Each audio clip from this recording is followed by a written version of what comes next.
Hey, it's Sammy for another episode of the IdOMUSIC podcast, and our goal and our mission is to empower and educate musicians and artists worldwide. And on today's episode, we sat down with Chance Jones and Sean Honeycutt of the independent music label Leveled Up Music Group, discussing signing their first R&B act to Quality Control, building a team, and the importance of investing in yourself. Hey, it's Sammy for another episode of the IdOMUSIC podcast, and I'm sitting down with two guests from Leveled Up Music Group. Yes, I have Chance Jones with me and Sean Honeycutt. Yo, what's up? Yo, what's going on? And just for reference, Chance, Sean. Right. So, Right. yes. Okay, so many people may not be familiar with your Atlanta-based music label here, but you all have seen some tremendous growth already with just over or a little under 2 years in business. Definitely. Yes. So the biggest thing that people might know from Leveled Up Music Group is the fact that you all signed your first act, Leighton Green, who is now signed as the first R&B act at QC, the label. Correct. Yes, Yes. that was definitely our biggest move so far. Right. So we're going to get into, how you all receive such success and such fast growth as well, which I think is interesting part of the story. But also, I guess we should start off by saying, how did we even transition to Atlanta? Because I know you're not originally from here. And then two, getting into the music business. Right. Well, like I said, my cousin was producing music down in Knoxville, Tennessee, where we from, East Knoxville, Tennessee. And he was making great music. A lot of artists was wanting to come and work with him. And we start funding it, putting money behind it and making it look good. And one of our main artists ended up going to jail. And when he went to jail, it slowed everything down. So we started focusing on so many artists and turned our attention to Leighton, which was a new up-and-coming artist from East Knoxville, Tennessee. She's from East St. Louis, but she was growing up in East Knoxville, Tennessee at the time when I met her. And I linked up with my boy Sean right here, and we put together Leveled Up Music Group. Okay. But it's not just you and Sean. It's a team of you all, right? Right. I also have a twin brother. His name is Chase. And Sean, and another one of our hometown friends, Cameron Mack. But we all have business minds. We all have like minds. So when we put it together, it just worked. Yeah. So let me ask you, I guess, about the role that everybody plays. Why have, these, was it 4, 5? Four. It's 4. Sorry, I can't count today. Why have 4 people a part of this team, a part of this independent label to, what are the moving parts within that? Because I'm sure it's like, okay, you do certain things and then you do certain things, but maybe, your twin brother does things better. Then you, kind of picks up that slack for you. It's like, what are the responsibilities and roles? Well, see, it's funny you say that, but it kind of worked out perfect. It's like I kind of handle most of the day-to-day things, the back and forth on the phone or emails and certain things. Meanwhile, he helps me with most of that, and he kind of handles the going to actually meet certain people and things. We kind of split the task in 4 ways if we can. We have his brother who's good at, putting wording things really well. So he might be the one that send out emails and things, And we have the other one, he's the one that he kind of does the public relations if we can, try to help with school teams, football teams, stuff like that in the city. And we've been kind of trying to get things built where we can help the city out more as well. So community. Yeah, the community thing. So we kind of just branch out with everything, But we all come together with our ideas and everything, and it just helped. Okay. So being that you all you all came from Tennessee, why was Atlanta the space for you to establish your business? Well, I had actually moved to Atlanta. I was spending a lot of time back and forth. So I was telling my cousin, like, man, get to Atlanta. I seen him and Leighton was making a lot of dope music down there in Tennessee as well. I was like, man, it's dope, but who gonna hear it? Like, get to Atlanta. And when they got to Atlanta, I feel like the opportunity just met along with the work ethic that they both have shown, along with our ethic, just being some some real hustlers out here. Like, we gonna get it out the mud, however we gotta get it, and we gonna work and we gonna grind. And that's with artists with no following or artists with a big following. Right. Yeah. So, did Layton have a following when you discovered her?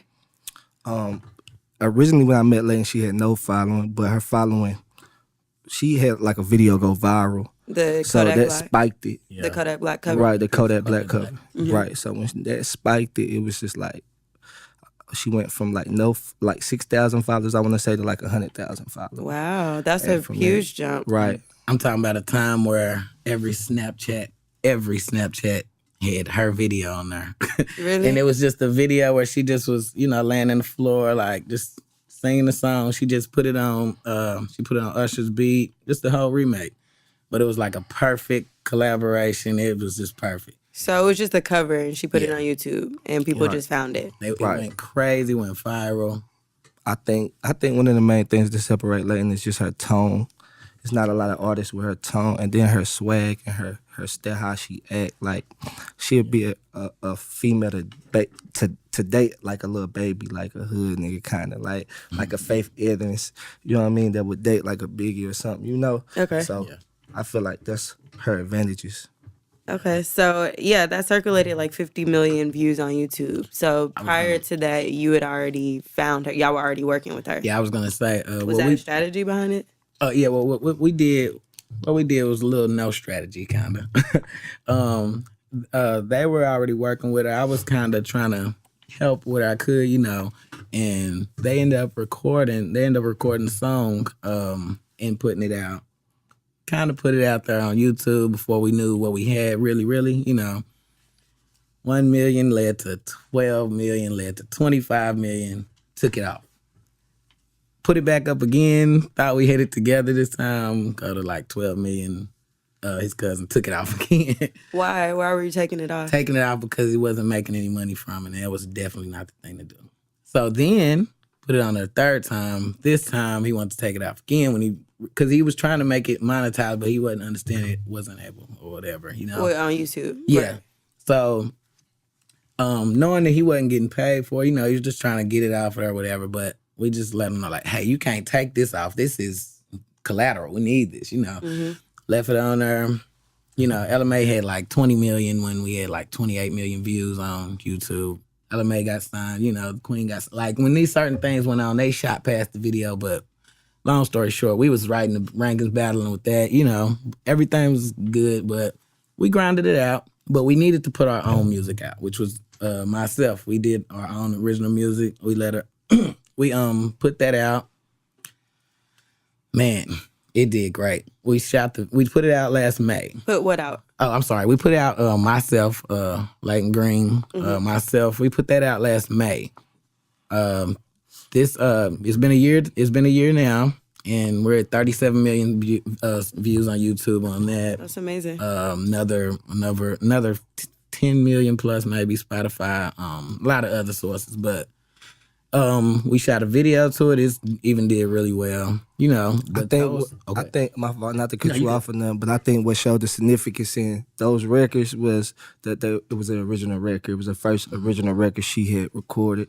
Before that, there was both covers essentially. Right. So when she put out Myself, I remember even the night that she recorded the song, she couldn't believe she sounded like that. She was crying on the way home with me and my brother, just vibing to the record, and to see what it's done now is just amazing. But I think that was a big stepping stone in her career. That's what's up. Congrats on that. I guess the thing that I wanted to ask more so is just like, how you said it was a very simple thing that she did with the YouTube cover for Kodak Black song.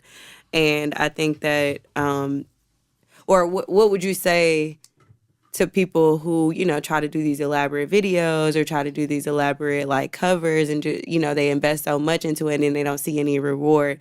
Well, how was what she did different and it garnered that success? That's a good question. That's a great question. I would definitely say that she just stayed true to who she was, and she just used her talent, laying on the floor in a room on the south side of East Knoxville, Tennessee, and recorded one of the a banger. I mean, it was a cover, but when you look at that song, I mean, you definitely know Kodak's version, but you're gonna know Layton's version as well. I mean, it's not to take nothing away from Kodak. Like, it wouldn't have been a song without him, but just to see how she did that, just stayed true to herself, and that's how I feel like the best thing you can do is just be yourself. Right. I just feel like for artists, if you know, with the platforms you have in a Facebook or IG, a Snapchat, it's no reason you should not put out snippets. You should put out little 1-minute snippets at least once a week if you're an artist. I feel like, you should build that following, build that crowd. You want something to catch, and when it do, that's what changes the whole everything. So absolutely. But I don't want to take away from investing in yourself as well as an artist, because if you're an artist, like, before anybody else is going to want to invest in you, they want to see you invested in yourself.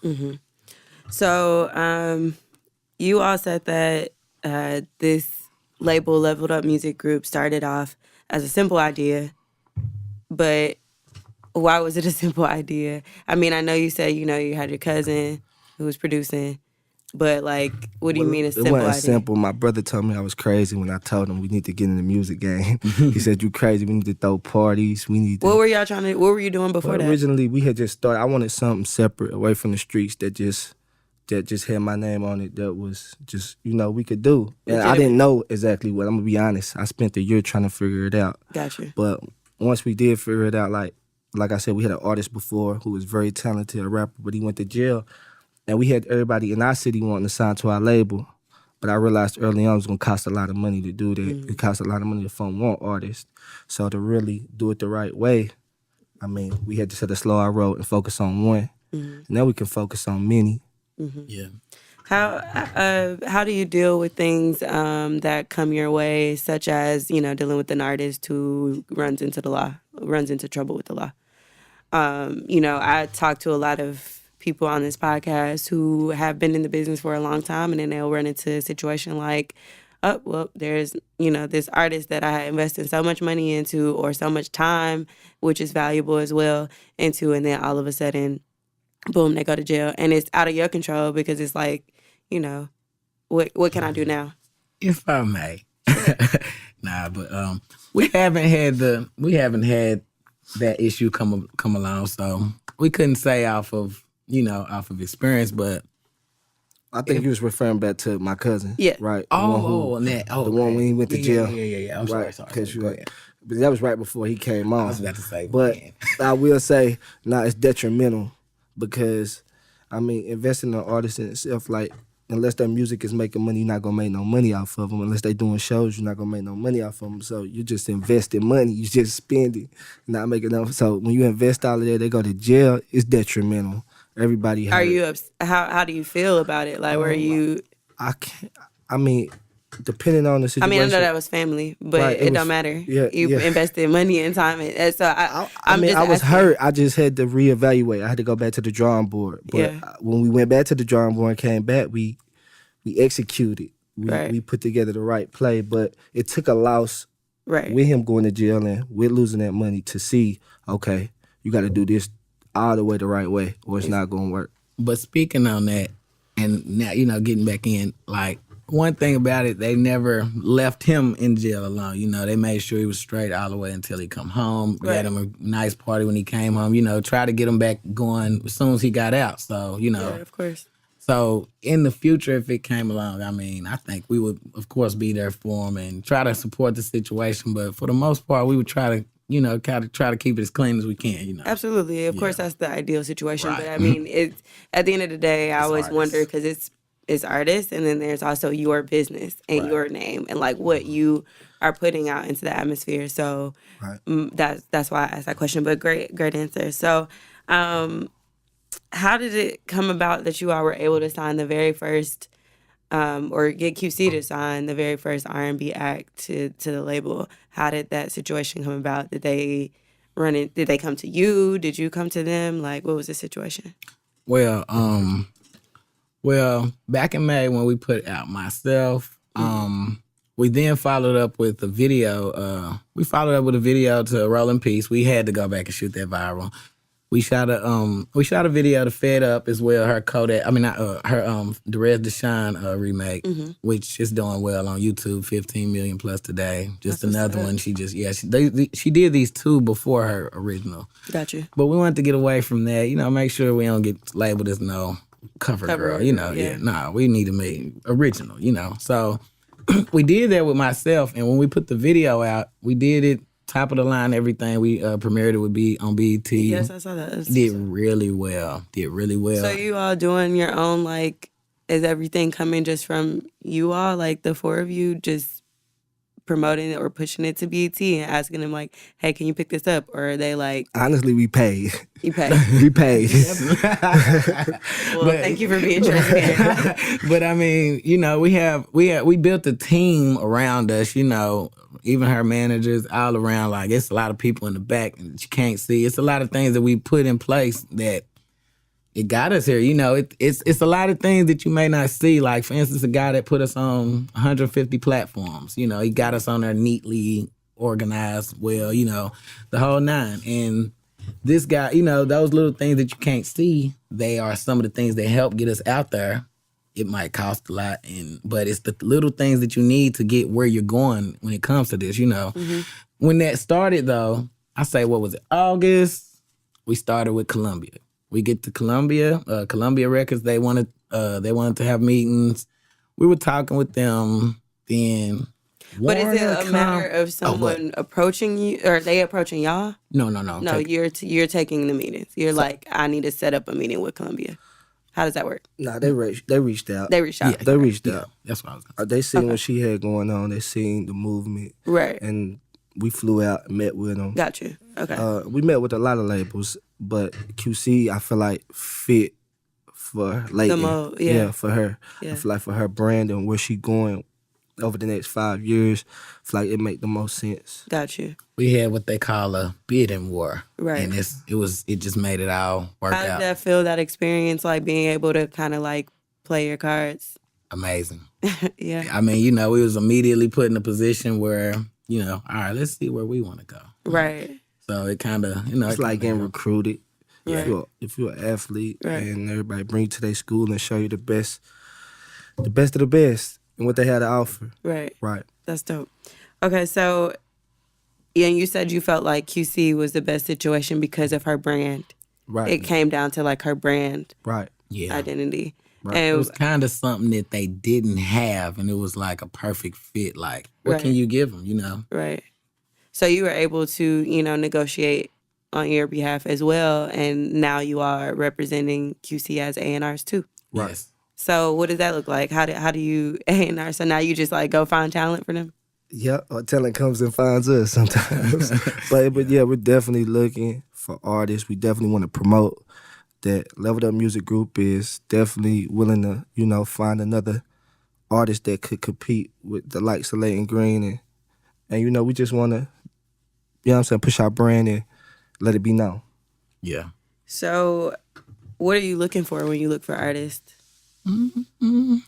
Talent. But of course, we just want to connect, we want to connect. I feel like when energies match, situations match, but we understand that teamwork make the dream work. So we all for the team and just finding an artist that's going to be about the team, and that's what we're looking for. And talent trumps everything, obviously.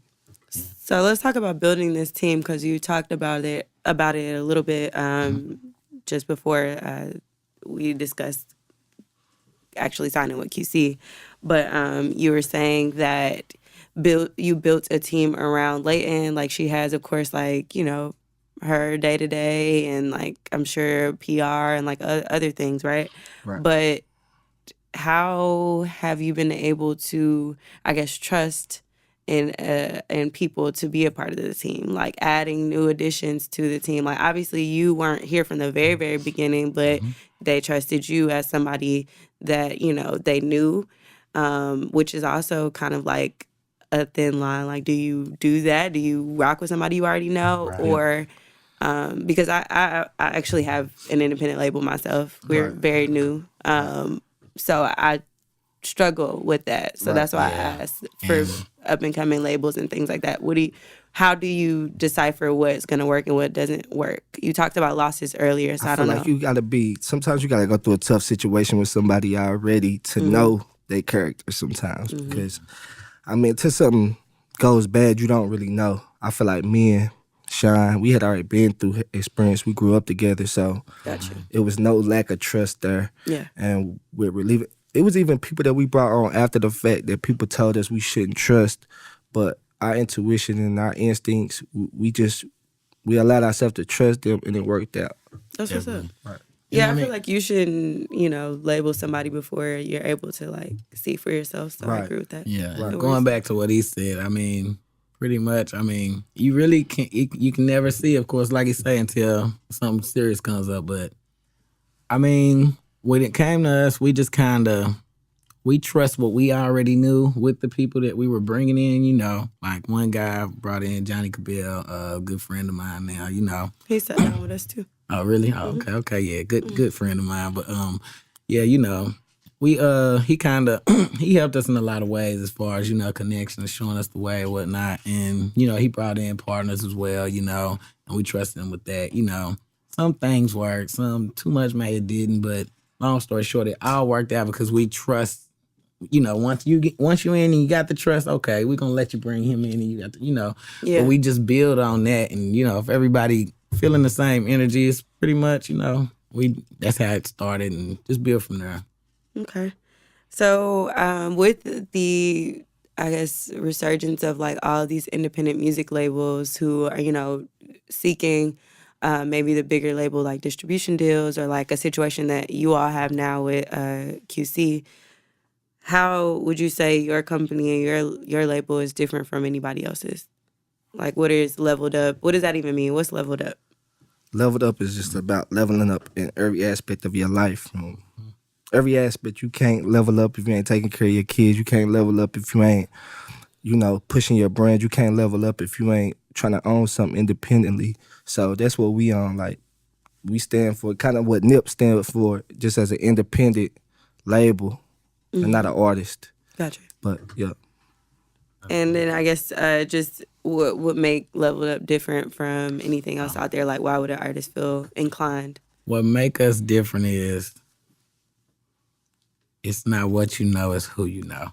And I'm just what make us different from most independent labels out here, we've been through a lot we went through a lot in such short time, and I feel like the whole way that even happened is the resources, the investing, the certain things. So a lot of, it's a lot of people out here who got labels, got money, got studios, they got a lot. And I mean, it's not to say anything about them, but they just might not have the right direction and the right ideas. It take a lot. It's more than just creativity. It's more than just money.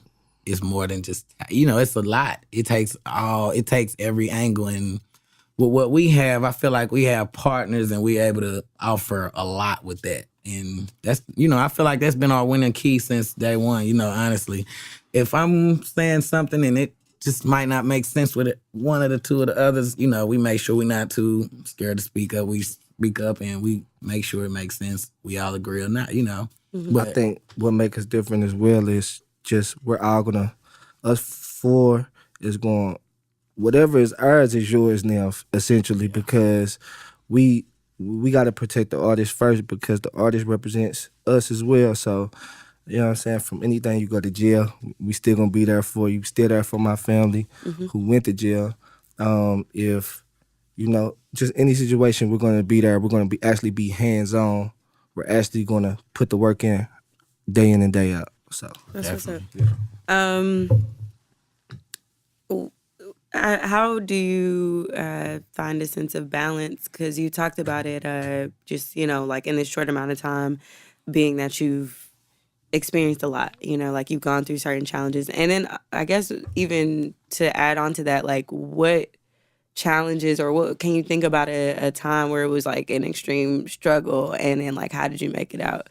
You talk about making it out the mud, like we all hear that story. Everybody come from struggle and like all these things, but like how did you get over that hurdle? Like, we'll talk about a challenge that you might have faced, especially during the time or before you're going through this bidding war. Man, I was about to say, I feel like a time. If you're speaking about Leighton and us, I would say after we dropped Cool Kid. I mean, Cool Kid was, her least popular record. So I feel like the pressure was on after that. But even before that, just even starting a company or even, putting the whole pieces and team together, it was all at the mud. And when I said that, I know this is a typical term, but I mean, like, she was laying on the floor when she recorded that first song on the south side, east side, Knoxville, Tennessee, and that's just nowhere really on the map for. So, I mean, to come from that, that's the mud to me. And to go back to what he said, not necessarily the mud, but go back to what he said. I mean, I wasn't saying that you didn't. I'm just saying we hear that often, and so I wonder, like, if you're struggling, how do you bypass that? Like one thing, like we had to learn a couple of things. Like, for instance, like he said, when we put out Cool Kid, we put out Cool Kid.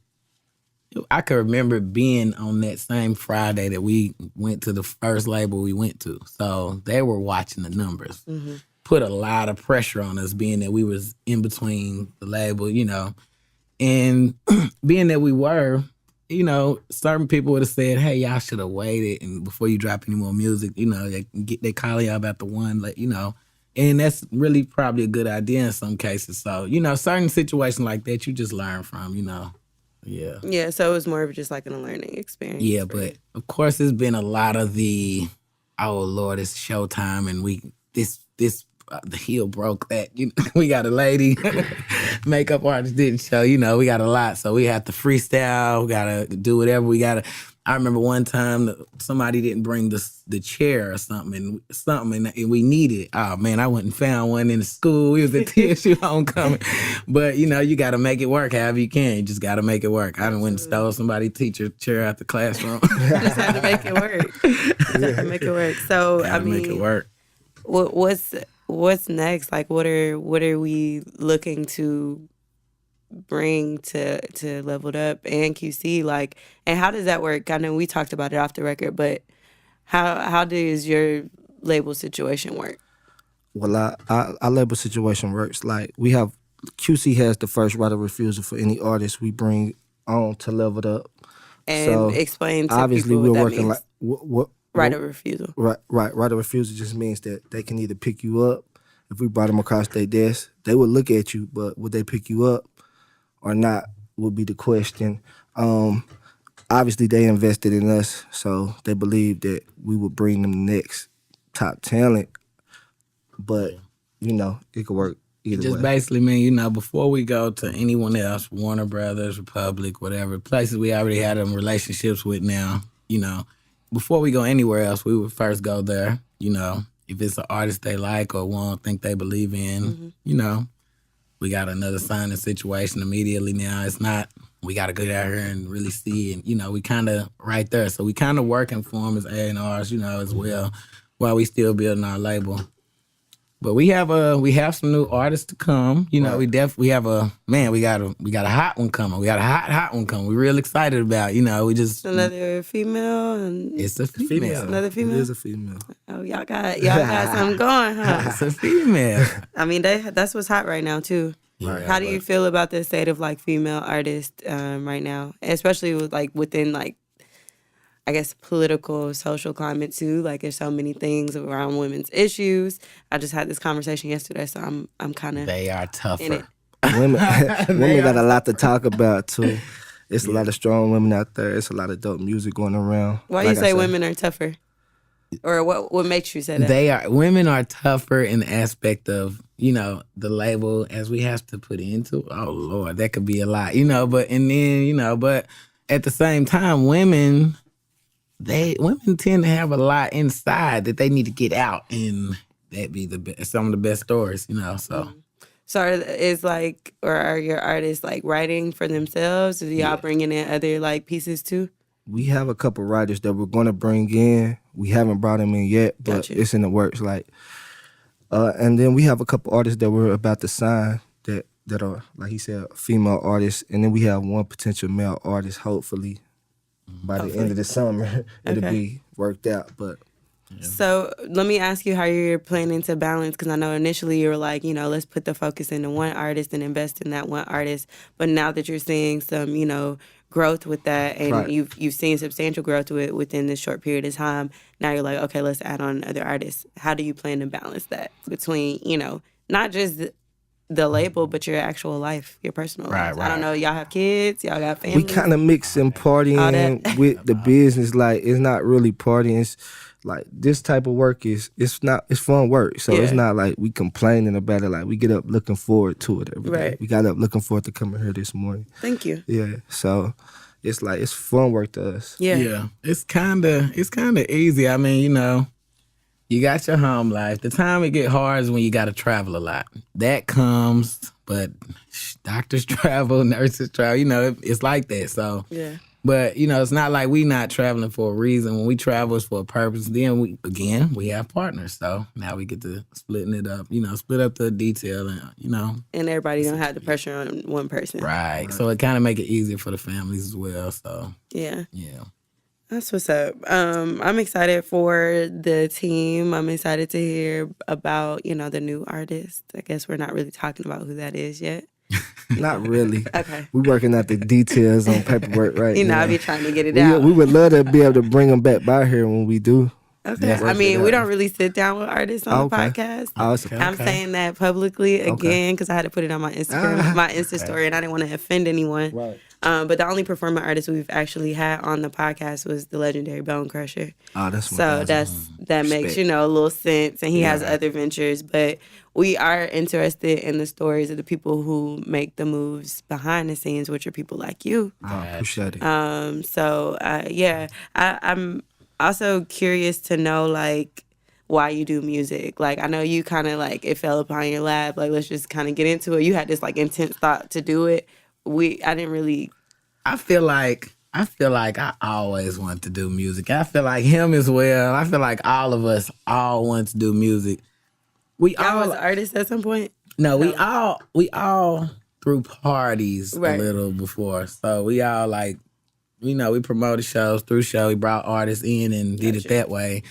And, you know, we just kind of felt like, oh, we can definitely connect the artists. Should we throw a show? We can put the artists on, you know, but we instead made it make a lot more sense and put ourselves in a position where, you know, now we can be a part of music without being the artist. Exactly. You know, and that's the part. It's kind of hard to find where, you know, but some of these places in the industry, I feel like some of these places in your life period, I just feel like they just fall where they're supposed to be because, you know, certain things like this, you have the certain connections if you are who you are. Certain things that you did before that or whatever may have gotten you to these connections, you know. So I feel like that's a big part of why we do music, really, you know. And then just making good music and listening to good music and catching a vibe. I mean, it's just a part of our everyday life. It's a part of the culture. It's just, even from her, Summer Walker, Leighton Green, just artists like that, you going to put them in, play them, and you're going to catch a vibe. It's going to be some type of vibe. It might not be the same vibe, but, and just the same goes for male artists.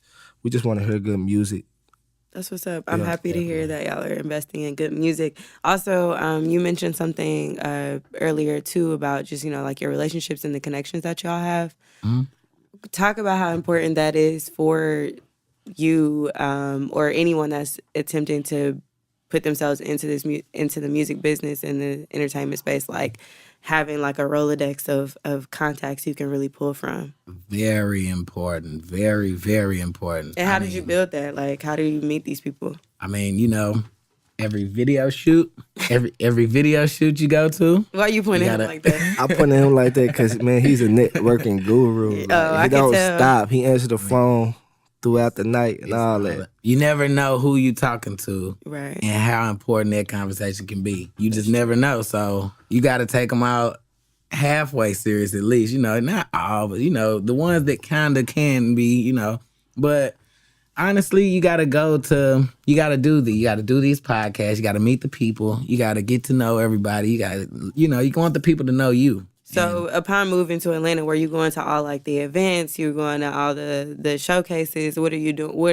What sort of things were you doing? We was on every party, like, but we was paying like just like a normal person would pay, but we get a section everywhere we go out. We party like we was already doing something anyway. So this ain't nothing new to this. You think that's important to look like you already doing something? I mean, Perception is key. I gotta say that, but depend on your brand. It just depend on your brand. But yeah, I mean, I'm not saying like every person has to pull up to the party and buy a section, but I'm just saying for your particular brand and your lifestyle, yeah, definitely, you felt like that's it just matched who we already was. So now that we in these positions and we might not have to pay for the table. I mean, we used to being in these situations. We used to networking with the same type of people, hustlers. I mean, everybody a hustler, whether you doing something illegal or legit, you still a hustler. Like if you moving you hustling. We hustling right now. Yeah. We just what piece that we rap hustling. Definitely.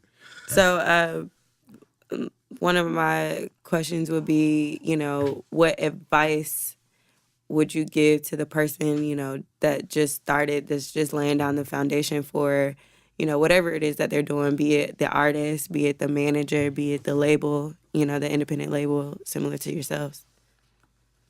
Man, never stop. Never stop. Keep pushing. Everything you do don't have to cost money. You can go to high schools, push your artists. You can, you can do so many different things and get out there, but never stop. You got the internet. It worked for you. It's so many different ways.